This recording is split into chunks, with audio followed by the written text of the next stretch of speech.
तो फिल्म की शुरुआत में दिखाए जाते हैं दो बूढ़े लोग जो दोनों हस्बैंड वाइफ थे। वो छुट्टियां गुजारने के लिए कहीं पर जा रहे थे। वो रेडियो पर गाने सुनते हंसी मजाक करते अपने सफर पर जा रहे थे, मगर तभी उनका रेडियो खराब होकर अपने आप ये गाना जीपर्स क्रीपर्स लगा देता है। तभी इनके पीछे एक ट्रक आ जाता है जिसका ड्राइवर काफी गुस्से में ट्रक चला रहा था। तब ये देखकर वो थोड़ा डरने लगते हैं, मगर फिर वो ट्रक आगे निकल जाता है। अभी वो लोग सुकून का सांस लेते ही हैं, मगर तभी उन्हें वो ट्रक एक जगह पर खड़ा हुआ दिखता है जिसके ड्राइवर ने काफी अजीब तरह का सूट पहना हुआ था। वो एक लाश को ठिकाने लगाने के लिए एक जगह पर फेंकने जा रहा था, जो देख वो लोग काफी परेशान हो जाते हैं। बूढ़ी औरत डरते हुए कहती है, यहाँ बहुत ही खतरा है, हमें यहाँ से चलना चाहिए। तो अभी वो लोग जा ही रहे थे, मगर वो दोबारा से उनका पीछा करने लगता है। अब ये देखकर तो वो और डर जाते हैं।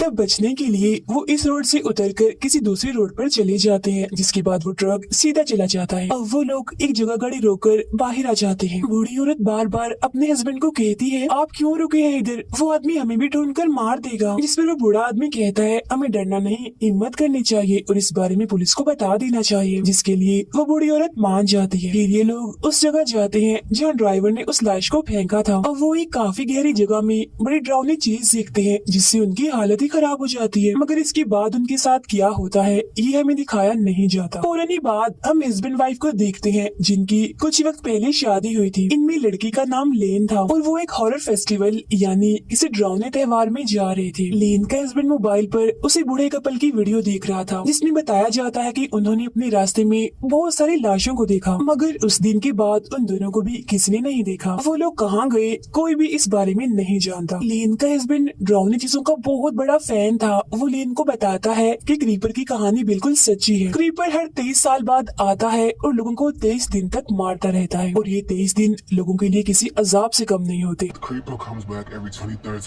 क्योंकि मौत की तरह क्रीपर सभी के सर पर मंडलाता रहता है और बहुत सारे लोगों को बड़ी बेरहमी से अपना शिकार बना लेता है। फिर 23 दिन बीत जाने के बाद वो खुद ही गायब हो जाता है। अब लेन को उसकी इन बातों पर यकीन नहीं आता, इसीलिए वो हंसने लगती है। उसका कहना था कि क्रीपर के बारे में ये सब कुछ बस झूठी दास्तान और मनगढ़ंत बातें हैं। डरावनी चीजों को पसंद करने वालों ने उसे अपना हॉरर हीरो बनाया हुआ है। ये सुन उसका हस्बैंड उसे एक वीडियो दिखाता है जिसमें क्रीपर को भी दिखाया जा रहा था, मगर वो वीडियो इतनी साफ नहीं थी, इसलिए लेन अपनी बात पर अड़ी रहती है कि ये सारी चीजें बस कहानियां हैं। मगर तभी उसे उल्टी होने लगती है, इसीलिए गाड़ी साइड में लगाकर वो जंगल में एक पेड़ के पास जाकर उल्टी करने लगती है। जिसके बाद उसका हस्बैंड गाड़ी में बैठा रहता है। वो अपनी मॉम को मैसेज करके बताता है कि मैं लेन को खुश करने के लिए आज उसे बताऊंगा कि मैं उससे कितना प्यार करता हूँ। अब जिस पेड़ के पास लेन उल्टी कह रही थी उसमें हम क्रीपर का एक हथियार देखते हैं जिसे वो सबसे ज्यादा इस्तेमाल करता है, जो एक नुकीला हथियार था। और पास ही में एक सफेद रंग का परिंदा भी आकर बैठ जाता है जिसकी आंखें लाल थी और वो बड़ी गौर से लेन को देख रहा था। फिर अब हम इसी जंगल में देखते हैं क्रीपर को, जो 23 साल के बाद अपनी गहरी नींद से जाग चुका था और बिल्डिंग से बाहर आ गया था। वो पास ही में पड़े जानवरों के जिस्म से निकले कीड़े मकोड़ों को खाने लगता है, वो भी बहुत मजे से जैसे उसकी कोई पसंदीदा चीज हो। इसके बाद वो जाता है एक स्केयर क्रो के पास और उसके कपड़े निकाल कर पहन लेता है क्योंकि ये उसका पसंदीदा सूट है। स्केयर क्रो दरअसल खेतों में खड़ा किया गया इंसान जैसा पुतला है जो परिंदों को डराने के लिए खड़ा किया जाता है। फिर इसी जंगल में हम लेन के एक दोस्त को देखते हैं जो उसी फेस्टिवल में जा रहा था, लेकिन वो रास्ता भटक चुका था, तो लेन से कॉल करके रास्ता पूछ रहा होता है। जैसे ही एक पेड़ के पास जाता है तो तभी अचानक से उसके पीछे आ जाती है उसकी मौत यानी क्रीपर। देखते ही देखते उस पर हमला करके बड़ी बेरहमी से उसे मार देता है। उधर लेन और उसका हस्बैंड भी रास्ता भूल गए थे, इसीलिए वो यहाँ पर बनी एक औरत की दुकान पर जाते हैं जो पुराना और कीमती सामान बेचा करती थी। वो यहाँ उस औरत से रास्ता पूछने आए थे। यहाँ वो पुराने कीमती सामान के अलावा बड़ी ही अजीब से काले जादू करने वाली चीजें भी देखते हैं। दुकान के मालिकों ने एक नक्शा देती है जिस पर यहाँ के सारे रास्ते बने हुए थे। लेन उस नक्शे को लेती है, तभी उसे कुछ ख्याल आने लगते हैं जिसमें वो एक झूले और कुछ लोगों के ग्रुप को देखती है जो काला जादू कर रहे थे और उन्होंने काले अजीब से कपड़े भी पहने हुए थे। पर अब लेन इस ख्याल से बाहर आती है तो नक्शा लेकर वो जाने लगते हैं, मगर तभी वो औरत इन्हें कहती है बहुत बहुत मुबारक हो। अब ये दोनों नहीं जानते थे कि वो ऐसा क्यों कह रही है, मगर इस बात पर ध्यान दिए बगैर वो यहाँ से चले जाते। उनके जाने के बाद वो औरत किसी को फोन करती है और कहती है एक खुशखबरी है, हमें एक बहुत अच्छा फ्रूट मिला है उसको देने के लिए जो उसे बेहद खुश कर देगा। लेन और उसका हस्बैंड एक होटल में जाते हैं जहाँ थोड़ी मस्ती करने के बाद फेस्टिवल में जाने की तैयारी करने लगते हैं। कुछ वक्त के बाद लेन वॉशरूम में जाती है और टेस्ट करती है कि क्या वो माँ बनने वाली है या फिर नहीं, मगर रिजल्ट उसे काफी अजीब ही दिखता है। एक डॉट जिसके आसपास एक दायरा बना हुआ था। अब यहाँ दोबारा से उसे ख्याल आता है जिसमें दुकान की वही मालिक काले जादू वाला सूट पहनकर एक झूले के पास खड़ी हुई थी। उस झूले में किसी बच्चे के रोने की आवाज भी आ रही थी। तभी एक क्रो यानी कौवा आकर वॉशरूम की खिड़की से टकरा जाता है, जिससे लेन काफी डर जाती है और सोचती है ओ माय गॉड यहाँ भी क्रो। तभी यहाँ उसका हस्बैंड आकर लेन को ले जाता है और हम रिजल्ट में पॉजिटिव का निशान देखते हैं, मतलब कि लेन सच में माँ बनने वाली है। तो अब हमें यहाँ पता चलता है कि दुकान की मालिक ने उन्हें इसीलिए ही मुबारक भी थी। खैर अब वो दोनों उस फेस्टिवल में चले जाते हैं, मगर बाहरी एक ग्रुप इस फेस्टिवल के खिलाफ एहतजाज कर रहा था। इसी बीच ग्रुप का लीडर कहता है कि हमारा मसीहा जाग चुका है। अब ये बात लेन को काफी अजीब लगती है, मगर वो इसको नजरअंदाज करके अंदर चली जाती है। इस फेस्टिवल में बहुत सारे लोग आए हुए थे जिन्होंने अलग अलग राउंड मूवीज के कैरेक्टर जैसे हुलिये बनाए हुए थे, जो काफी एंजॉय और मस्ती कर रहे थे। तभी इनके बीच एक लड़का आता है जो सबको ये दिखाने की कोशिश करता है कि मुझे तीर से किसी ने मारा है, मगर असल में वो सबके साथ मजाक कर रहा था। लेकिन जैसे ही वो जंगल में जाता है तो उसका मजाक सच बन जाता है, क्योंकि तभी वहाँ पर आ जाता है क्रीपर और उस पर हमला करके उसे पेड़ की टहनी में घुसाकर मार देता है। क्योंकि क्रीपर अपने सारे हथियार अपने साथ लेकर शिकार पर निकला हुआ था और वो बहुत ही भयानक दिख रहा था। लेन और उसका हस्बैंड फेस्टिवल में मजे करते हुए इधर उधर घूम रहे थे, मगर तभी वो एक गेम खेलने जाते हैं जिसमें नुकीले हथियारों से निशाना लगाना होता है। पहले लेन का हस्बैंड इस गेम को खेलता है, मगर वो निशाना ठीक से नहीं लगा पाता। अब जब लेन की बारी आती है तो वो क्रीपर का हथियार चुनती है, जिससे उसके सारे निशाने बिल्कुल सही जाके लगते हैं।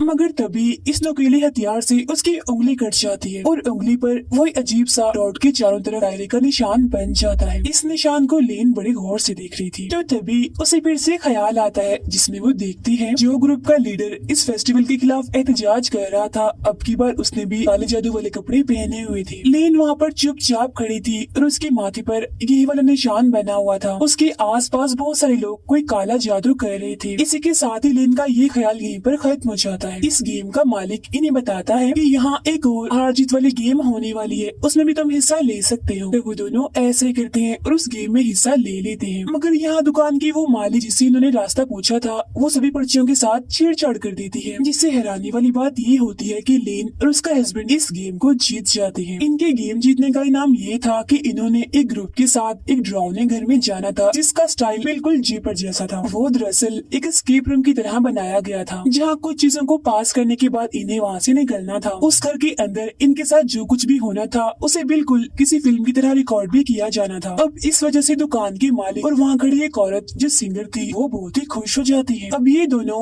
उस पूरे ग्रुप से मिलते हैं जिन्होंने इनके साथ उस घर के अंदर जाना था, जिनमें एक थी इस पूरी फिल्म की होस्ट, एक था मैनेजर और एक कैमरामैन। इनके साथ एक और आदमी भी जा रहा था जो कि इन सबका लीडर था और इसने इन सब की मदद करनी थी वहाँ जाकर। अब ये लोग उस घर के कब्रिस्तान में पहुँच जाते हैं, जहाँ आकर लीडर इन्हें बताता है कि जिस घर में हम जा रहे हैं उस फैमिली के लोग इस कब्रिस्तान में दफन हैं और ये कब्रिस्तान काफी सदियों पुराना है। कहा जाता है कि जो फैमिली उस डरावने घर में रहती थी वो बहुत ही अच्छी और नेक थी, मगर ये जगह भूतिया भी हो सकती है, यानी बहुत डरावनी। और अब हमें यहाँ से पैदल चलकर उस घर तक जाना होगा। इसी बीच हम क्रीपर को देखते हैं जो एक बिजली के टावर पर अपना ट्रक लाकर मारता है, जिससे वहाँ की आधी लाइट जाने की वजह से सभी के सिग्नल्स चले जाते हैं। तभी क्रीपर अपने ट्रक से निकलकर बाहर आता है और वहाँ लगे एक कैमरा में रिकॉर्ड हो जाता है, जिसे वो कैमरामैन भी अपने कैमरा में साफ साफ देख पा रहा था, मगर उसका कैमरा भी खराब हो जाता है और अब वो अकेला ही आगे बढ़ता है। उसे वहाँ सिंगर औरत दिखती है जिसने वही अजीब से काले जादू वाले कपड़े पहने हुए थे। कैमरा को ठीक करने में वो उसकी मदद लेने के लिए जाता है, मगर तभी यहाँ क्रीपर आ जाता है और उस पर हमला करके उसके चेहरे को पकड़ लेता है, जिसके बाद बड़ी बेरहमी से